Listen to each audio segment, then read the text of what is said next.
হয়, কিন্তু আসমান আর জমিন হতে দেরি হয় নাই। এ মুসলমান নবীর উম্মত, আমার আল্লাহ পাক রব্বুল আলামিন আসমান জমিনকে খুন দিয়া বানাইলেন, কিন্তু আপনার মতো আমার মতো বান্দাকে আল্লাহ পাক হাও দিয়া বানায় নাই। আমার আল্লাহ বলেন, ইয়া বানি আদম খলাকতুকা বিয়াদাই, হে বানি আদম, আসমান আমি আল্লাহ আদেশ দিয়া বানাইলাম, জমিন আমি আল্লাহ আদেশ দিয়া বানাইলাম, পাহাড়কে আমি আল্লাহ আদেশ দিয়া বানাইলাম, চন্দ্রকে আমি আল্লাহ আদেশ দিয়া বানাইলাম, সমুদ্রকে আমি আল্লাহ আদেশ দিয়া বানাইলাম।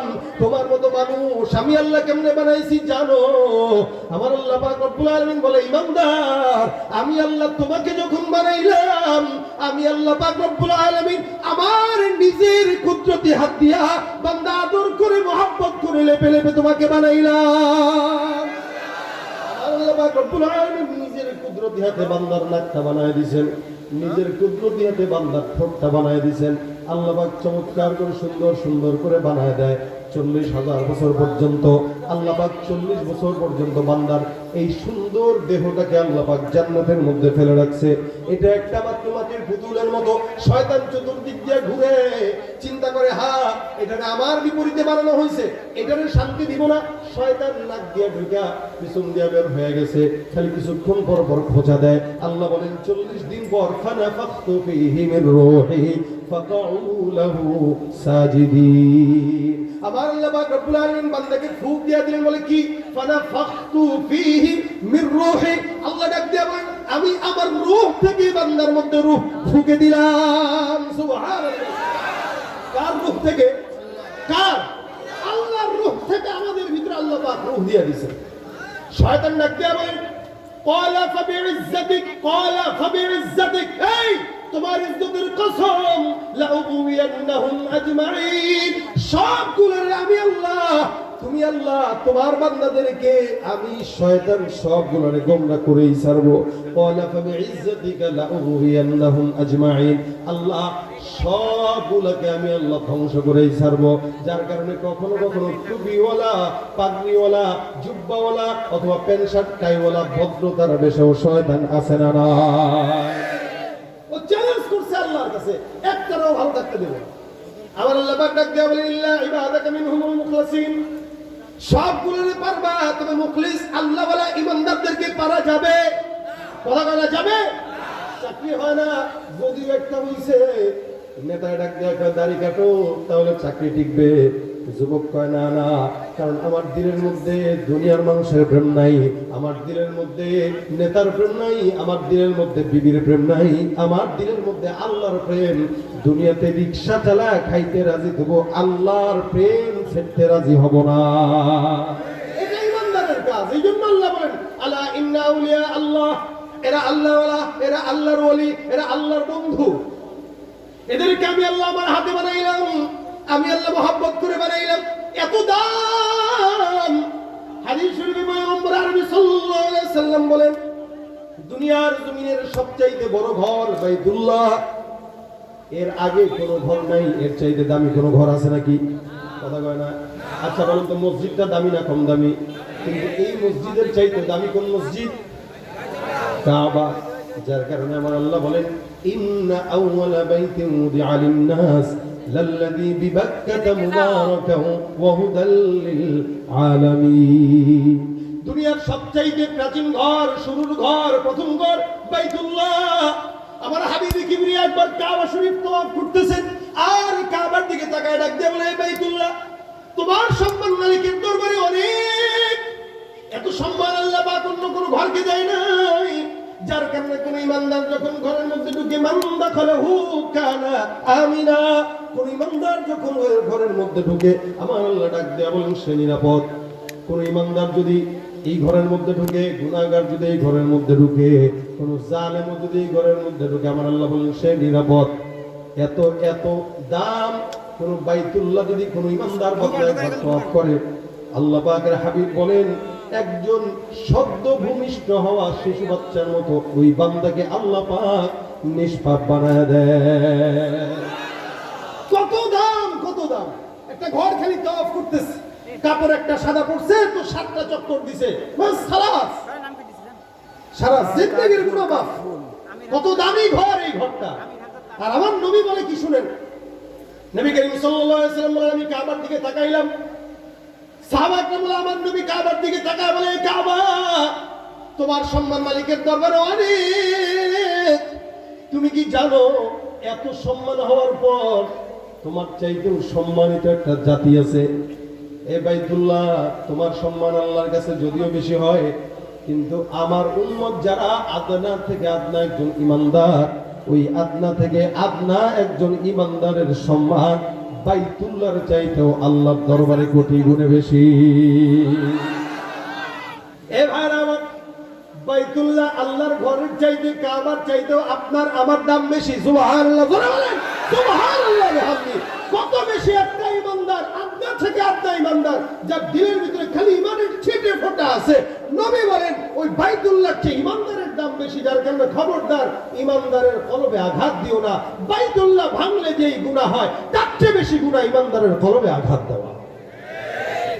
এ মুসলমান নবীর উম্মত, এই বান্দাকে আল্লাহ পাক বলেন, আলা ইন্না আউলিয়া আল্লাহ, ওই ইমানদার বান্দার কখনো কখনো দামি। আল্লাহ পাক রব্বুল আলামিন অন্য আয়াতে বলেন, উলাইকা কাল আনআম বাল হুম আদাল, এগুলো সব হলো গরু ছাগলের মতো, এগুলো আমার তার চাইতেও খারাপ। একদিকে রাসূল বলেন এদের দাম অনেক, আরেকদিকে আল্লাহ বলেন কুকুরের চাইতেও খারাপ। বলেন তো দুই কথার মধ্যে পার্থক্য আছে না নাই? এক জায়গায় বলেন সবচাইতে আফজল, আরেক জায়গায় বলেন সবচাইতে নিকৃষ্ট। কেন? আচ্ছা বলুন তো, এখানে যতগুলো মানুষ আছে এদের ভিতরে অনেকে নামাজি আছে, অনেকে বেনামাজি আছে না নাই? আল্লাহ পাক রব্বুল আলামিন বলেছেন, উলাইকা কাল আনাম, এগুলো গরুর মতো, শুঁড়ের মতো, কুকুরের মতো, জানোয়ারের মতো, হায়াওয়ানের মতো।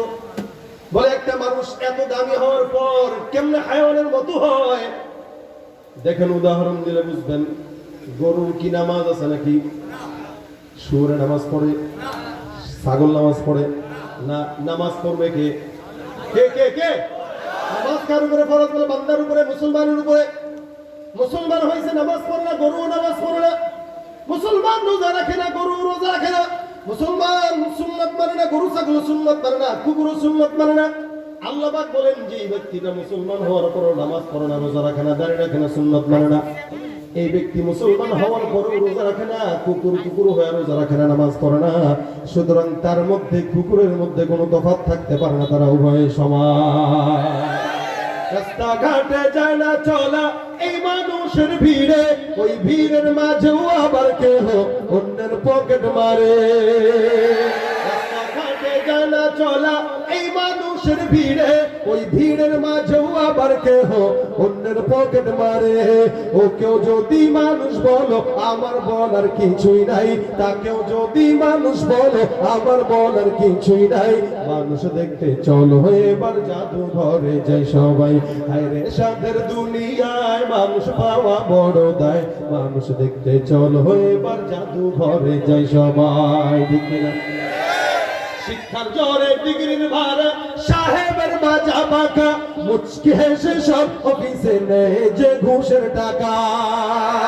শিক্ষার জোরে ডিগ্রির ভাড়া, সাহেবের মাজা বাঁকা, মুচকি হেসে সব অফিসে নেয় যে ঘুষের টাকা। শিক্ষিত এই অমানুষদের দেশে তো আজ অভাব নাই, শিক্ষিত এই অমানুষদের দেশে তো আজ অভাব নাই। মানুষ দেখতে চলো এবার জাদু ঘরে যাই সবাই, হায়রে সাদের দুনিয়ায় মানুষ পাওয়া বড় দায়। মানুষ দেখতে চলো এবার জাদু ঘরে যাই সবাই, ঠিক কিনা? মানুষ তো অনেকেই সামনে দেখা যায়, কিন্তু সবাই কি মানুষ? মানুষ রূপী, মানুষ রূপী উলাইকা কাল আনআম, মানুষ রূপী সব গরু ছাগলের মতো। যদিও এদেরকে বলছে গরুর মতো, কুকুরের মতো, শুয়োরের মতো, এতটুকু মানা যায়, কিন্তু তার চাইতেও খারাপ। এটা কেমন? আচ্ছা বলেন তো, এলাকার মধ্যে ডাকাতি হয় কি হয় না? এই যে শুনলাম নাকি গতকালও হয়েছে ডাকাতি এখানে, হ্যাঁ? এইগুলা কোন ছাগল? কি বলেন? এগুলো কোন কোন গরু ছাগলেরা যারা এরকম রাত দিন প্রকাশ্যে ডাকাতি করে? আল্লাহ পাক এদেরকে বলতেছেন এই এলাকায় চাঁদাবাজি করে কি মানুষ না কুকুর? হ্যাঁ, কে করে? ঘুষ খায় কে? জেনা ব্যভিচার করে কে? একজন আরেকজনকে হত্যা করে কে? অথচ কুকুর করার কথা, কুকুর করে না। কুকুর না কামড় দিয়ে একজনকে মারার কথা। কিন্তু কুকুর এটা করে না, গরু ছাগল করে না, কুকুর করে না, শুয়োর করে না। করে কে বলে মানুষ? সুদ খায় মানুষ, জিনা করে মানুষ, ব্যভিচার করে মানুষ, দুর্নীতি করে মানুষ। আল্লাহ বলেন যে এই কাজটা কুকুর শুয়োর এরা কুকুর হওয়ার পরেও করে না, ওই কাজটা তুমি মানুষে করার কারণে তুমি কুকুর শুয়োরের চাইতেও খারাপ।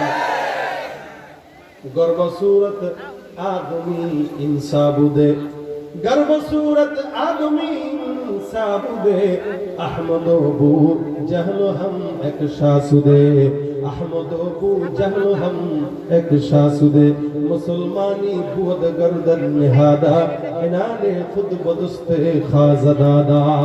ভাইরা আমার খুব বুঝবেন, মুসলমান চামড়ায় আছে, মুসলমান নামে আছে, মুসলমান পোশাকের মধ্যে আছে, ভিতর দিয়ে তাকায় দেখেন সব গরু ছাগলের চাইতেও খারাপ। ওই শয়তানদের ব্যাপারে, মানুষ কবি জানোয়ারদের ব্যাপারে আল্লাহ পাক রব্বুল আলামিন কোরআনে আয়াত দিয়েছেন, উলাইকা কাল আনআমি বাল হুম আদল। আর যারা ইল্লা ইবাদাকা মিনহুমুল মুখলাসিন, এরা কারা? এরাই হলো তারা যাদের দাম কাবার চাইতেও আল্লাহর দরবারে বেশি। সুবহানাল্লাহ। এদের ব্যাপারে আমার আল্লাহ পাক ডাক দিয়া বলেন, আলা ইন্না আউলিয়া আল্লাহ, আলা ইন্না আউলিয়া আল্লাহ লা খাউফুন আলাইহিম ওয়ালা হুম ইয়াহজানুন। আল্লাহ পাক রব্বুল আলামিন বলেন, জমিনের মধ্যে মনে রাখবা, যারা আমার ওলি, আমার বন্ধু, জমিনে এদের কোনো ভয় নাই, মরণের পরেও আখিরাতে জাহান্নামের জন্য এদের কোনো টেনশনও থাকবে না। সুবহানাল্লাহ। আল্লাহ বলেন, আল্লাযীনা আমানু ওয়া কানু ইয়াত্তাকুন। বলে এরা কেমন মুসলমান? এরা হইল আল্লাযীনা আমানু, যারা প্রকৃত ঈমানদার, ওয়া কানু ইয়াত্তাকুন, যারা প্রকৃত মুত্তাকি। এরাই আমার বন্ধু। অর্থাৎ বন্ধু হওয়ার জন্য দুইটা কাজ, এক নম্বর ঈমানদার, আরেক নম্বর মুত্তাকি। এই দুইটা জিনিস যারা, এরাই হলো আল্লাহর বন্ধু। জোরে বলেন সুবহানাল্লাহ। আল্লাহ বলেন তাদের জন্য কি একটা আমার তরফ থেকে গিফট, লাহুমুল বুশরা ফিল হায়াতিদ দুনিয়া ওয়া ফিল আখিরাহ লা তাবদীলা লিকালিমাতিল্লাহ যালিকা হুয়াল ফাওজুল আযীম। আল্লাহ পাক দিয়া বলেন, লাহুমুল বুশরা ফিল হায়াতিদ দুনিয়া, এদের জন্য, তাদের জন্য সুসংবাদ হইল জমিনের মধ্যেও এদের জন্য সুসংবাদ, ফিল আখিরাহ, এবং আখিরাতেও তাদের জন্য সুসংবাদ, আখিরাতেও তাদের জন্য জান্নাতের সুসংবাদ। আল্লাহ পাক যেই সুসংবাদটা তাদেরকে দিয়েছেন, লা তাবদীলা লিকালিমাতিল্লাহ, আল্লাহর এই ওয়াদাটা হওয়ার পর নরচর হওয়ার কথা না। সুবহানাল্লাহ।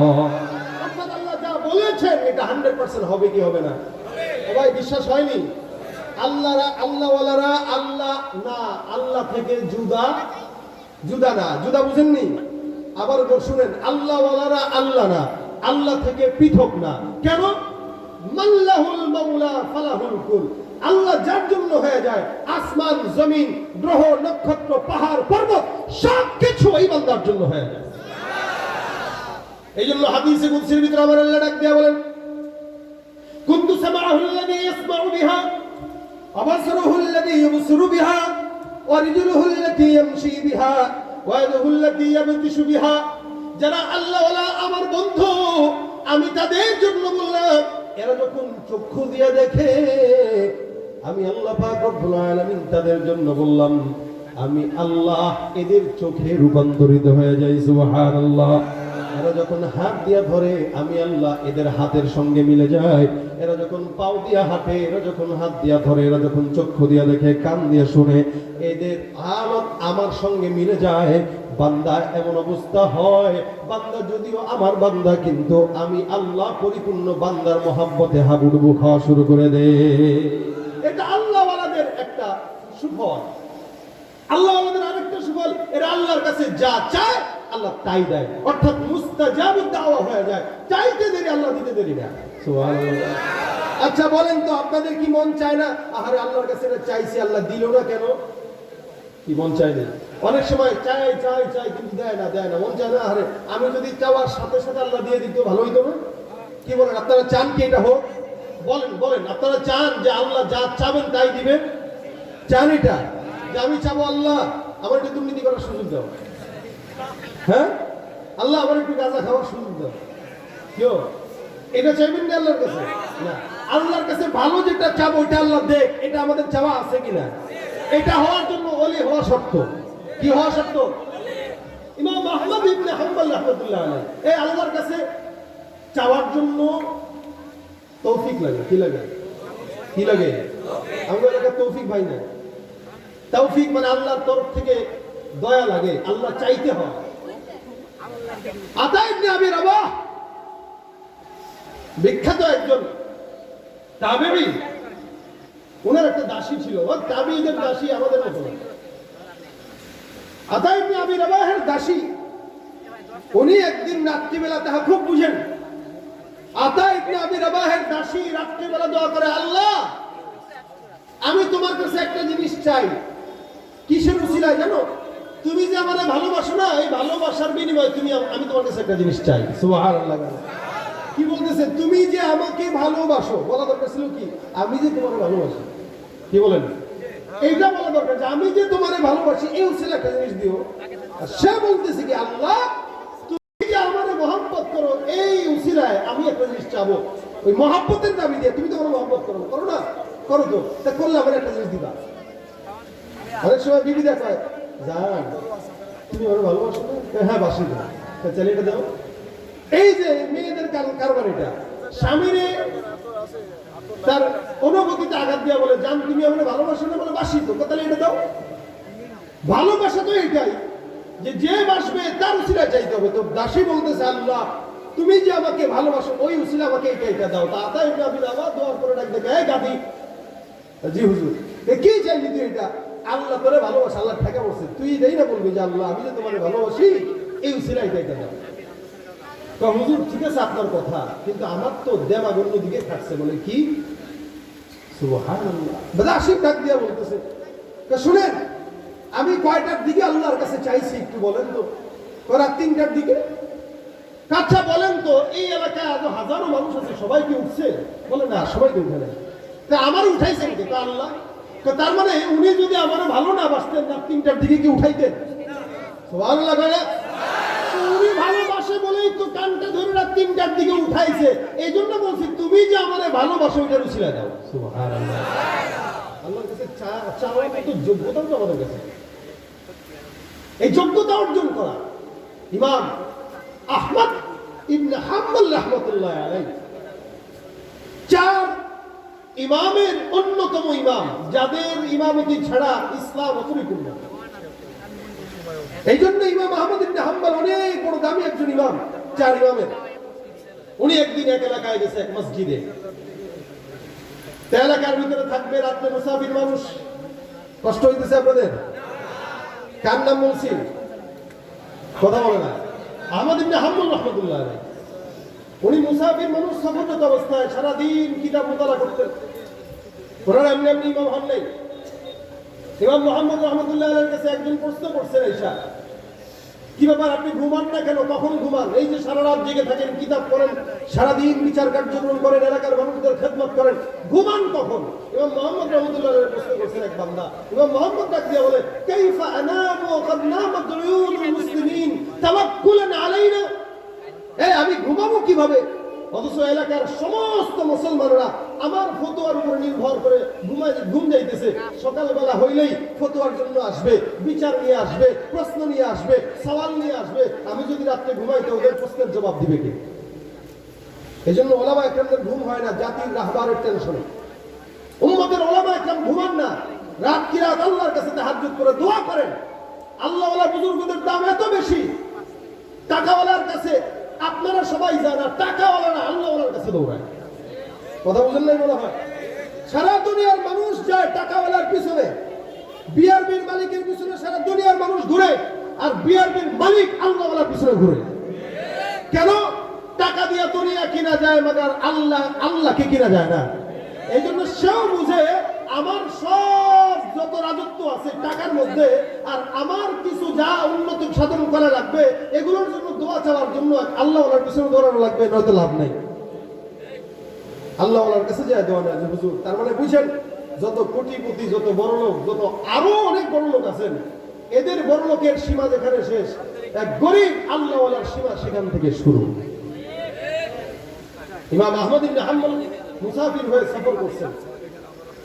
মসজিদে এশার নামাজের পরে বললেন, খাদেম এসে বলতেছেন হুজুর সরে যান, মসজিদ মেরে দিব, বন্ধ করে দিব।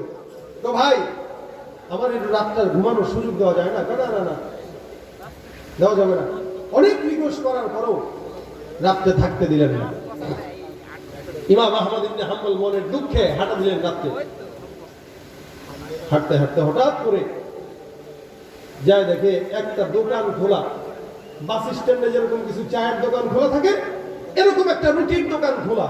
এক যুবক রুটির দোকানে রুটি বানাইতেছে ঠিক ভোরের আগ মুহূর্তে। আহমদ ইবনে হাম্বল রাহমাতুল্লাহ আলাইহি দোকানের সামনে গেলেন, যুবককে ডাক দিয়ে বলতেছেন, যুবক শীতের রাত, সারা রাত আমি এলাকায় এলাকায় ঘুরলাম, কষ্টে শীতে শরীরের হাড়ের ভিতরে কাঁপন শুরু হয়ে গেল। তুমি যুবক মানুষ, রুটি ছাকতেছো, রুটি বানাইতেছো, আমারে দয়া করে আল্লাহর রাস্তায় একটু আগুন পোহানোর জন্য সুযোগ দিবা কিনা? যুবক ডাক দিয়ে বলো, অবশ্যই, কেন নয়, আসেন, এখানে আগুন আছে, যত মন চায় তত আগুন পোহান, গরম পোহান, কোনো সমস্যা নাই। আহমদ ইবনে হাম্বল রাহমাতুল্লাহ আলাইহি আগুন পোহায় আর আগুনের আলোর মধ্যে দিয়া কিতাব মোতালা করে। কিছুক্ষণ পর ফজরের আগ মুহূর্তে কিছু বান্দারা এসে তার থেকে রুটি নেওয়ার জন্য আসছে। ইমাম আহমদ ইবনে হাম্বল রাহমাতুল্লাহ আলাইহি তাকায় দেখে এই যুবকটা কিছুক্ষণ পর পর খালি পড়ে আস্তাগফিরুল্লাহ, আস্তাগফিরুল্লাহ, আস্তাগফিরুল্লাহ। রুটি বানায় আস্তাগফিরুল্লাহ, রুটি বেলে আস্তাগফিরুল্লাহ, চুলায় দেয় আস্তাগফিরুল্লাহ, উঠায় আর আস্তাগফিরুল্লাহ। আবার কেউ যদি রুটি নিতে নেওয়ার জন্য আসতেছে তাকে নেওয়ার সময় বলে আস্তাগফিরুল্লাহ। আবার কেউ যদি রুটি নিয়ে চলে যায় তাকে টাকা নেওয়ার সময় বলে আস্তাগফিরুল্লাহ। অর্থাৎ যুবকের প্রত্যেকটা সেকেন্ডে জবানের ভিতরে শব্দ একটা, সেটা কি? মনে মনে বলেন, এটা তো সাধারণ কোনো পাবলিক না, এটা তো অনেক বড় আল্লাহ ওয়ালা বুজুর্গ। এত জোয়ান বয়সে এমন কোন যুবককে আমি দেখি নাই যে যুবকটা প্রতিটা সেকেন্ডে আস্তাগফিরুল্লাহ, আস্তাগফিরুল্লাহ বর্ণনা করে। ইমাম আহমদ ইবনে হাম্বল রাহমাতুল্লাহ আলাইহি বলে, যুবক ব্যাপারটা কি বুঝলাম না, আমি যতক্ষণ এই জায়গায় বসা ততক্ষণই দেখলাম তুমি কেবল আস্তাগফিরুল্লাহ, আস্তাগফিরুল্লাহ, আস্তাগফিরুল্লাহ বলো। এই যুবক, আমাকে একটু বলো, আস্তাগফিরুল্লাহ তুমি কেন পড়ো, এটার কারণটা কি? যুবক ডাক দিয়া বলে, হুজুর, আমি বহু বছর ধরে এই আস্তাগফিরুল্লাহর আমলটা করি। এই আস্তাগফিরুল্লাহ আমার মুখের সঙ্গে ফিট হয়ে গেছে, আর আস্তাগফিরুল্লাহ আমলের কারণে আমার আল্লাহ আমাকে মুস্তাজাবুদ দাওয়া বানিয়ে দিয়েছে। সত্যি তুমি মুস্তাজাবুদ দাওয়া? বলে হ্যাঁ, মুস্তাজাবুদ দাওয়া মানে আল্লাহর কাছে যেই দোয়াই করে সেটাই কি করেন? কবুল করেন। দোয়া করতে দেরি, কবুল হতে দেরি না। কাহা আল্লাহ পাক আমাদের মুস্তাজাবুদ দাওয়া বানায় দিয়েছেন। আমি মুস্তাজাবুদ দাওয়া যেই দোয়াই করেছি সেই দোয়াই কবুল।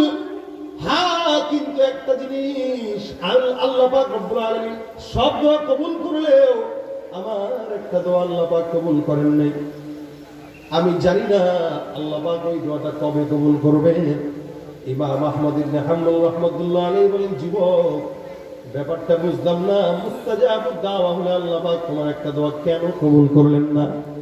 যুবক ডাক দিয়া বলেন, হুজুর, আমার একটা দোয়া, সেই দোয়াটা কি জানেন? বলে, কি দোয়া? যেটা তোমার এত মুস্তাজাবুদ দাওয়া হওয়ার পর আল্লাহ পাক তোমার যে দোয়াটা কবুল করে নাই, সেই দোয়াটাকে একটু আমাকে শোনায় দাও।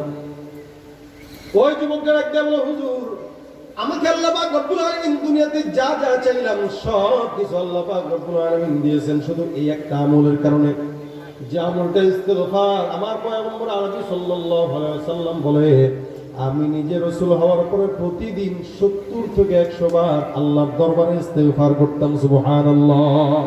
রাসূল নিজে ইস্তিগফার করতেন 70 থেকে 100 বার। যুবক বলে, সবচেয়ে বড় ইন্সপায়ার হয়েছে আমি আমার রাসূল থেকে, যেখানে দুজাহানের সরদার আখায় নামদার, ইনি যদি 100 বার ইস্তিগফার করে, আমার তো 100 কোটি বার করা দরকার। কি বলেন, আমাদের গুনাহ নাই? কথা বলেন। আপনি যে আমার দোষ ধরেন, আপনার গুনাহ নাই? আমি যে আপনার বিপদ গাই, আমার গুনাহ নাই? এমন কোন বান্দা নাই দুনিয়াতে যার গুনাহ নাই। 3 প্রকার দলের লোকের গুনাহ আল্লাহ পাক মাফ করে দিয়েছেন, খুব বড় রাখবেন। রাসূল বলেন, খায়রু উম্মতি করনি সুম্মাল্লাযীনা ইয়ালুনাহুম সুম্মাল্লাযীনা ইয়ালুনাহুম। প্রথমত আমার জামানা, এরা হলো উত্তম, তারপরের জামানা উত্তম, তারপরের জামানা উত্তম, তাবিঈদের জামানা পর্যন্ত আল্লাহ পাক রব্বুল আলামিন নবীদেরকে মাফ করেছেন, সাহাবায়ে কেরামদেরকে মাফ করেছেন, তাবিঈদেরকেও মাফ করে দিয়েছেন। সুতরাং এরপরে যত বান্দা আছে সবাই গুনাহ করে কি করে না? সবাই গুনাহ করে না কে? এজন্য গুনাহ মাফ চাওয়ার জন্য সবচেয়ে বড় আমল আস্তাগফিরুল্লাহ। কি ইস্তেগফারটা এমন একটা আমল যে আমলটা বান্দার সব গুনাহকে মুছে সাফ করে দেয়। যুবক ডাক দিয়ে বলতেছে, হুজুর আমার যেই দোয়াটা আল্লাহ কবুল করে নাই, ওই দোয়াটা কি জানে? আল্লাহর কাছে আমি বারবার দোয়া করছি, আল্লাহ জীবনে একবার হলেও আমার এই এলাকার মধ্যে, আমাদের এই বর্তমান সময়ে একজন ইমাম আছে, মুহাদ্দিস আসহার যাকে বলা হয়, এই ইমাম আহমদ ইবনে হাম্বল, এই বান্দাটাকে আল্লাহ মরার আগে একবার না দেখা তুমি আমার মৃত্যু দিও না। আমি আমার মাওলার কাছে সব সময় একটা দোয়াই করি, আল্লাহ তুমি ইমাম আহমদ ইবনে হাম্বলের সঙ্গে আমারে দেখা দিয়া দাও। সুবহানাল্লাহ। হুজুর আমার এই দোয়াটা ছাড়া সব দোয়া কবুল হয়েছে। যুবক কি জানে যে তার সামনে বসা কে? কথা বলেন না। যুবক জানে তার সামনে বসা কে? যুবক হুজুর আমার সব দোয়া কবুল, কিন্তু এই দোয়াটা কবুল হয় নাই। ইমাম আহমদ ইবনে হাম্বল রাহমাতুল্লাহ আলাইহি চোখের পানি ছেড়ে ডাক দিয়া, কারে যুবক রে, তুই যে মুস্তাজাবুদ দাওয়া, এটার সবচেয়ে বড় প্রমাণ ইমাম আহমদের সামনে তোর যাওয়া লাগে নাই, আল্লাহ ইমাম আহমদকে শীতের রাতে কান ধরে তোর ঘরের দরজায় নিয়ে আসছে। বন্দেগানে খাস আল্লামুল গুয়ুব দরজা জানে জওয়াসিসুল কুলুব জমিসর শবু পিরাহম শনিদি চেরা দর চাহে কিনআনশ নদীদি। তুমি পারো করতে মোচন অভাব দুঃখী লোকে, তুমি পরম মুক্তিদাতা মালিকে জগতের, তুমি পারো করতে মোচন অভাব দুঃখী লোকে, তুমি পরম মুক্তিদাতা মালিকে জগতের। তোমার কাছে চাই যে পানা, তোমার কাছে চাই যে পানা, আমরা প্রতিদিন তোমার দয়ায় পূর্ণ আমার নিশিদিন। আল্লাহ তুমি দয়ার সাগর, আল্লাহ তুমি দয়ার সাগর, রহমানুর রহিম, তোমার দয়ায় পূর্ণ আমার নিশিদিন। কার দয়া? কথা কথা কার দয়া? বন্ধুকে এই ইস্তেগফারের আমল আল্লাহ ওয়ালা এমন ভাবে হয়েছে যে আল্লাহ সব কবুল করে নিয়েছে। এই জন্য আল্লাহ বলেন, যারা আল্লাহর বন্ধু এদের দুনিয়া